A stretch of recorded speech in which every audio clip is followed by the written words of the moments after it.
Alright guys, so E3 is officially over. We had some good games get revealed, we had some hardware get revealed, and let's go ahead and talk about it. But in this video today, I want to talk about the first home hitting piece of hardware to be announced. Well, to be officially unveiled, I would say. It is Project Scorpio, or as it's named now, the Xbox One X. Now, this is Microsoft's new console. It's going to be retailing for $499, and yeah, so okay, in Microsoft's press conference, they did pretty much everything I expected. I was thinking the whole time, I was always kind of wondering what the release date would be for Project Scorpio, which, Xbox One X. I'm just gonna call it the Xbox One X from now on, although I may slip from time to time and still call it Scorpio, but I'm gonna try to keep saying Xbox One X. But it got revealed, new console, new hardware, 4K gaming, all that stuff, all the bells and whistles. And one of the cool things that they showed was when they were talking about the hardware and stuff like that, they mentioned something called a vapor chamber or something like that, where it's like some kind of water cool like system that goes on within the console itself. It's really cool. It's like the first time we've ever seen water cooling in a console. I thought that was pretty awesome. But yeah, Phil Spencer came on stage. He talked about the Xbox One X. He talked about a lot of the hardware, some of the specifications, things like that. And then he walked off stage, and then they just showed games. Now they showed off in total 44 games, I believe, and 22 were exclusive. Now, here's my thing, okay?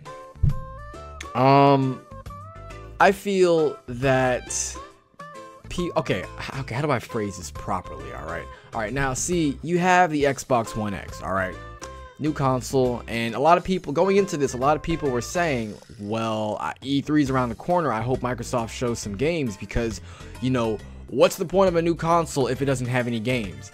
And the running joke right now in the community, well, it's not like it just started, but this has been going on for a while. People are saying pretty much that Microsoft doesn't have, the Xbox One platform doesn't have any games at all. They have no games whatsoever. That's been the running joke for God knows how long now. And you see, I think that joke is actually invalid. Now, going into E3, I was hoping for some exclusives, some really heavy-hitting AAA exclusives, similar to like Horizon Zero Dawn or The Last of Us, but we really didn't get that. But here's the thing, before I talk about some of the exclusives and games that were shown, I want to kind of debunk a lame joke that's been going on for a long time. Now, before I get into this, I want to say now, I am not a fanboy of any kind. I own a PS4, I have a PC, I play on pretty much anything. Like, I'm not the kind of person who's biased towards one console. I mean, I will talk shit about one if what I'm saying is justified and it's the honest to God truth, but I'm not a fanboy. at least not of consoles and the hardware. I care more about the games that play them than the hardware itself in a lot of cases. Now, like I said, the joke is that Xbox has no games or whatever, but here's the thing. People say that because I was saying that, Microsoft, well, I've been thinking that since they have the Xbox One X, they again have the most powerful console, the console that will run games the best, similar to the way the 360 did back in that era. Now, people always say, yeah, Xbox has no games, yada yada yada, but it's like PC really doesn't have any games either. And before you take out your pitchforks and you get your keyboards and you start mashing away at the dislike button and talking shit in the comment sections, the thing is that all PC really has is H1Z1, a game that is still in beta for some reason, DayZ, a game that is also, I believe, still in beta after 4 or 5 years. I don't know what's going on. That game's never going to come out. And then, oh, whoops, hold on, my computer is, something just finished downloading. Hold on, okay, we're good. Sorry about that. But yeah, like I was saying, yeah, you have H1Z1, you have Dota, you have League of Legends. Now, these are all games I don't care about, personally. Like, I really do not care about them. So, to me, it's kind of like, yeah, well, you say that about Xbox, but PC as well, it doesn't really have any games. A lot of people, they use their PC, if they have a PC and a console, they usually use their PC for all the multi-platform games, and they use their consoles for the exclusives, okay? What exclusive does PC have? Because, honestly, The Last of Us, What can you name a single exclusive on PC that is better than The Last of Us, better than Horizon, better than Uncharted? The list goes on and on. I'm not going to sit here and name every single game, but the list goes on and on and on. And I've never really understood that joke. It doesn't make any sense. There are multi-platform games for people to play, their console on. Not everybody needs or cares about Horizon. Not everybody cares about Uncharted, Death Stranding, Spider-Man, all these other games. People just don't really care for the exclusives, and that's why they own an Xbox, because it's just what they prefer. And that joke just really doesn't make any sense, because it's like, yeah, you say that about Xbox, but you don't say that about PC for some reason. And PC doesn't really have any games. I mean, yeah, you could say they got PlayerUnknown Battlegrounds, but that is a game in beta. Me personally, I don't buy into the early access and betas and alphas and things like that. I'd rather you release your game and then I play it. But okay, enough of that. Let's go ahead and talk about the E3 stuff. Okay, so like I said, 44 games were announced, 22 were exclusives. Now the games there, I'm not going to sit here and name every individual game because I swear I'll be here all night. But I will talk about the games that really caught my eye. I'll try to remember them. One of the first ones that literally made me scream out of my chair was the new Metro game. I didn't scream, but I kind of had a little moment. Now, I'm not a big fan of the Metro series, but this game looked really... I don't know, something about it looked really good. I can't put my finger on it, but as someone who is big into post-apocalyptic games, and as I say that, you could probably say, wow, why haven't you played the Metro games? I'm not really sure why. I guess I'll play them at some point. But as a person who's into post-apocalyptic games, it looked really good. It looked clean. I guess we'll have to see more about it, but Metro Exodus looked pretty good. Another game that literally made me scream was Life is Strange Before the Storm. I lost my shit. I knew what it was until I started seeing like the game itself. Like that art form is so specific. I knew it was Life is Strange. Now, there's been talks of a Life is Strange sequel coming out, but this is not the sequel. This is actually a prequel. You play as Chloe and you kind of like live her life with Rachel before the events of season 1. In season 2, well, we really don't know much about that, so it's all just speculation at this point. And yeah, another game that they showed that actually caught me by surprise was State of Decay 2. Now, I never played the first State of Decay, but at the time of watching that, I never played the first one, but I watched that gameplay, and that actually made me want to play the game because I got it on the Steam sale for like $7. Beauty of PC gaming. Games are infinitely cheap for some reason. Yeah, so I got the game, never played it, watched that trailer, I said, oh, I should play the first game. If it's anything like this, I think I would enjoy it. So I started playing the first game, and oh my god, is that a good game. If you've never played State of Decay, if you have an Xbox 360, Xbox One, whatever, PC, get it. It is such a good game. If you're into post-apocalyptic kinds of games, get it. It is really, really good. I mean, the game is kind of cheesy in certain aspects. It's not perfect by any means, but the game is really good. I haven't felt so sucked into a game like that in a long time, so I highly recommend that. Another game that caught my eye, I'm not really exactly excited about it, but there was Forza, I believe it was Forza Motorsport 7.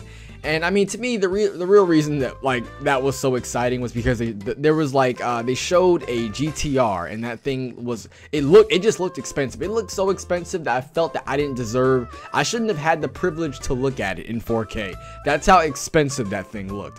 And the women that they had there to talk about some of the stuff, well, they were absolutely gorgeous head to toe. I mean, it's just incredible. But car looked nice, the women were nice, and Forza looked pretty. 4K 60 FPS, you can't go wrong there. Now, another thing that I also want to talk about was people are, one of the big things towards the end of the conference was they started naming games that were going to automatically get Xbox One X support, like patches, similar to the PS4 Pro. We will be getting patches for games like Final Fantasy 15. There was a couple of games that went down the list, but they looked pretty decent. There were a couple of games that went down the list, like Final Fantasy 15, Resident Evil 7, Fallout 4, even The Witcher 3, which is actually crazy because they said they were not going to do a PS4 Pro patch on the PS4, on the PS4 Pro. So, I think that it's really cool because it seems like I almost said Scorpio. It seems like Xbox One X is motivating developers because we're now at this point, there's 4 different consoles for developers to make games on. So when they push a patch to one of the newer consoles, that means the other one has to get them, or otherwise the company's gonna get flamed. Now, it's kind of cool because you can see that CD Projekt Red, obviously they are impressed with Scorpio's power. I just called it Scorpio.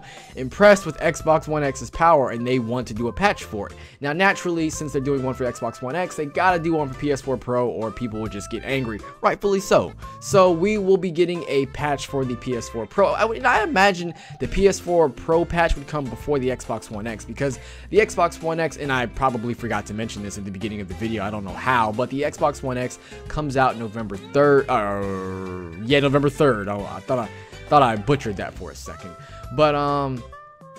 But yeah, it's pretty cool. It seems like it's really motivating developers, but I think that patch will come first on the PS4 Pro and then the Xbox One X. So yeah, there's also that to also look forward to.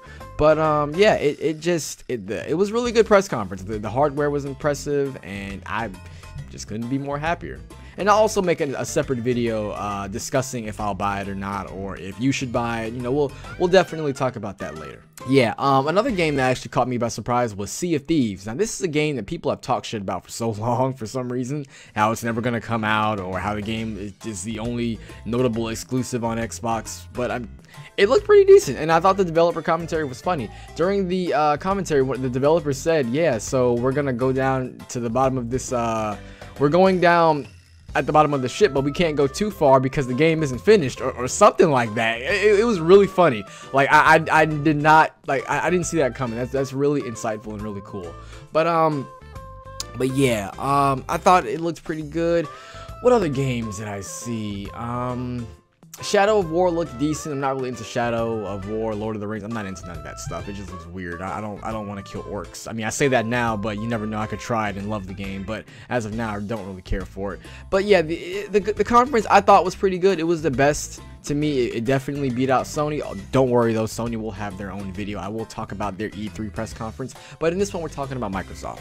So like I said before, they showed lots of games, pretty good ones. I can't think of, for some reason my mind, I'm drawing blanks right now. I can't think of every single one that I thought was really good. But in total, in general, their press conference was good. They talked about 4K and Assassin's Creed Origins. That is a game that before I forget, that's a game that actually looks pretty decent. You know, when I first heard about Assassin's Creed being in Egypt, I was just like, no, I think I'll pass on Assassin's Creed for like the 5th or 6th year in a row now, because to me the series got dead. The series died after Desmond. But I will say that it looked pretty good. I'm not into Egypt and all that, but this game definitely kind of turned me over to the other side. I'm looking at it, and I think it looks pretty decent. Honestly, it looks pretty cool. So I'm gonna definitely keep an eye out for that. Another game that was shown that I don't really trust or really care about, but I'm gonna mention anyway for some reason, was the game Anthem, which is supposed to be like a Destiny clone, is what people are calling it. And honestly, it doesn't look impressive. I mean, it does look impressive in some aspects, but it doesn't really. I don't trust it. Okay, because it's like,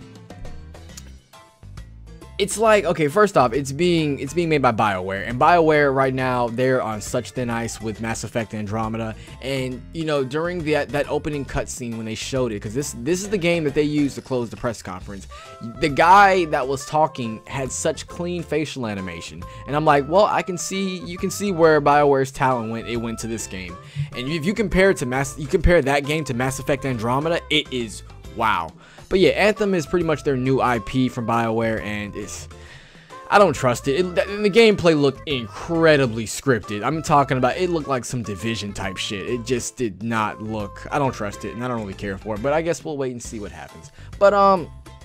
But yeah, you know, their press conference, I thought it was pretty good. They showed hardware. The hardware was actually impressive. 12 gigabytes of GDDR5 RAM. They actually added an extra gigabyte before E3, and they said that even if developers don't use all of that RAM, the extra RAM will be used as it will help. It will can't talk. It will help with games, you know, faster loading times. I think better texture filtering and things like that, better draw distance. So even if developers don't use that, you know, all of that if developers don't use all of that RAM, it's there, and that's what it's there for. So yeah, I really enjoyed their press conference. I would say that, like I said, they did better out of you know, between them and Sony. I didn't really watch Nintendo because, to be perfectly honest, I just didn't care about Nintendo. Like, I mean, Metroid, I don't care about that. I mean, that's just me though. That's just me. That's my own personal opinion. If you like it, that's great. I'm not gonna belittle you because you like Metroid or whatever the hell it's called. But yeah, so that's it for this video. Let me know what you thought about the E3 press conference, and don't worry, like I said, there will be a Sony press conference video as well. That should be going up tomorrow. So this video should be going up Monday, so that next video should be going up Tuesday. But yeah, so that's it for this video. Hopefully you guys enjoyed it. If you did, make sure to give it a thumbs up. It really helps the channel grow, and also be sure to share this video on your favorite social media platform, and I will catch you guys in the next video. So thanks for watching. I hope you enjoyed it, and as always, have a great day.